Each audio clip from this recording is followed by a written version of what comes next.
All right, everybody, what I eat for better health and boosting energy.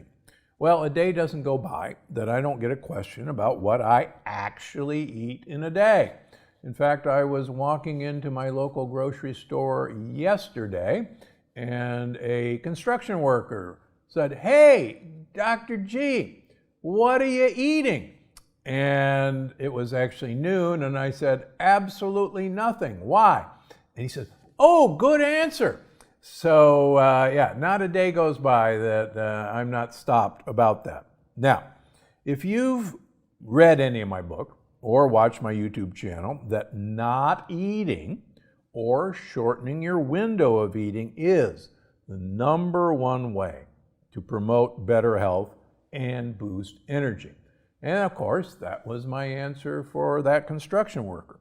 But I'm here to share with you that we should eat short to live long.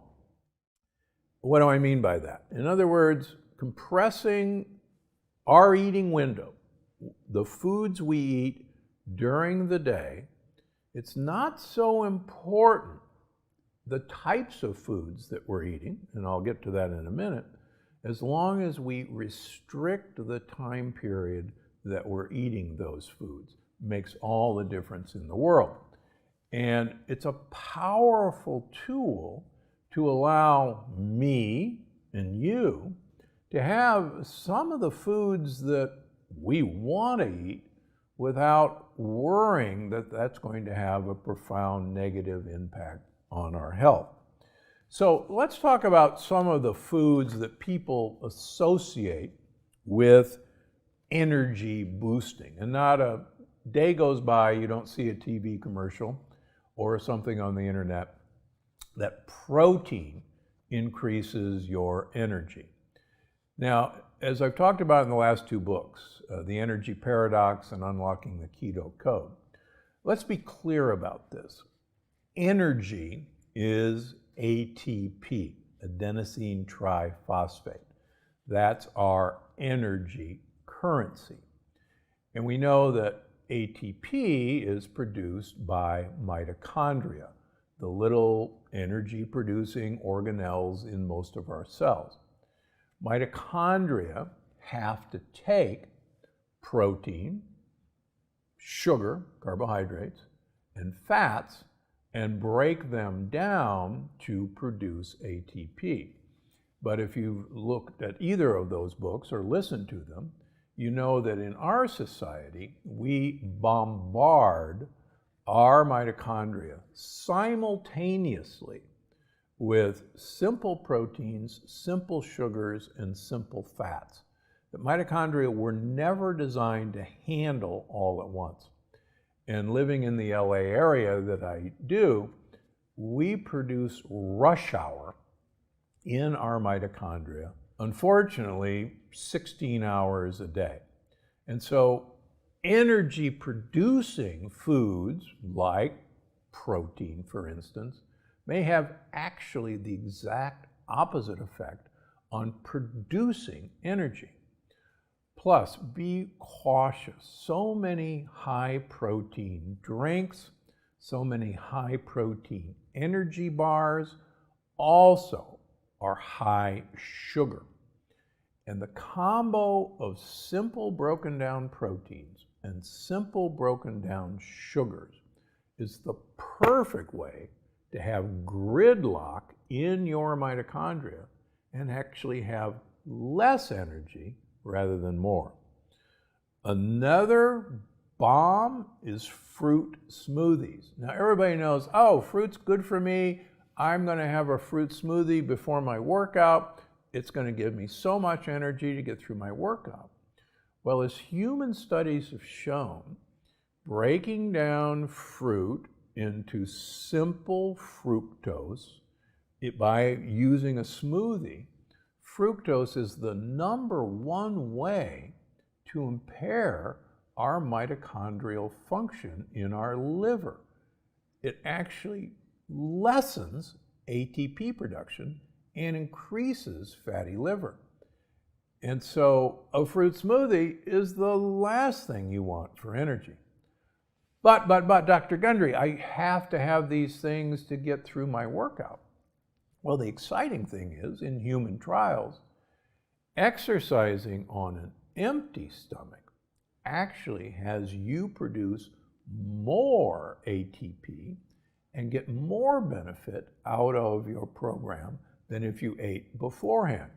And I like to use the example of my mother and swimming in the summer. Many of you were raised at a time when, after you ate lunch, your mother basically set a timer that you had to wait an hour to go swimming after you ate lunch. And that's because there was an old wives' tale that was partially correct, that if you went swimming before that, you would get cramps and die. And that wouldn't be a good idea.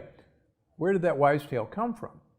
After you eat anything, a great deal of your blood flow is put down into your intestines and your stomach to digest the food you just ate.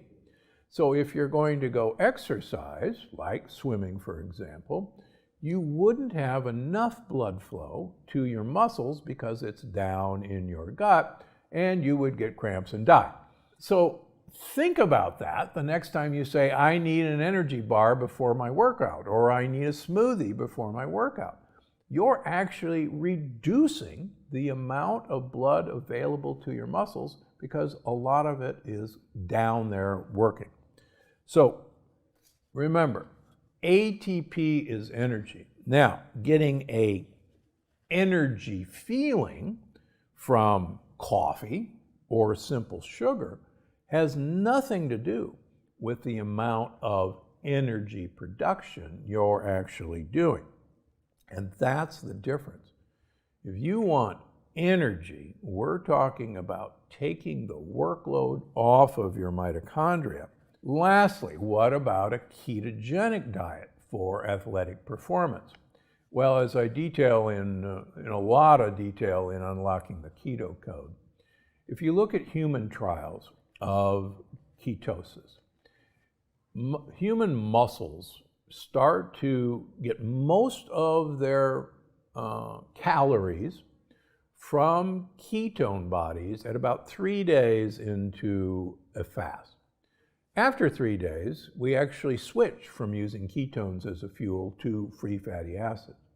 So you would think from human trials that if ketones were the best source of fuel, that there would be human studies that show a ketogenic diet should improve athletic performance at 3 days, starting a ketogenic diet. And in fact, the research is exactly opposite, that anywhere from 3 days to 2 weeks, starting a ketogenic diet, your athletic performance plummets, which once again shows that ketones are not the super fuel that people think they are. Plus, we know from human trials with race walkers on a ketogenic diet that race walkers had to actually have more oxygen consumption to get the same level of athletic performance as race walkers eating a carbohydrate-centric diet. So that's why it's really important that we think of energy as ATP production and not as this feeling of energy that so many of the commercials mistakenly aim your ideas at. Don't believe these commercials, unfortunately. So what do I eat for energy? Well, for my patients, I actually want them to eat like a gorilla who lives in Italy. By that I mean you want to have slow burning calories from leaves. You want to get all the phytonutrients, all the polyphenols from eating the rainbow of leaves. And you want to get all that fiber for your gut bacteria to make all of these energy substrates that our mitochondria need to become maximized at energy production. And why the olive oil? The olive oil is a great source of polyphenols to accomplish just that. Plus, it tastes great. So, eat like a gorilla who lives in Italy if you want endless energy. That's all for today. Get free music on mdundo.com.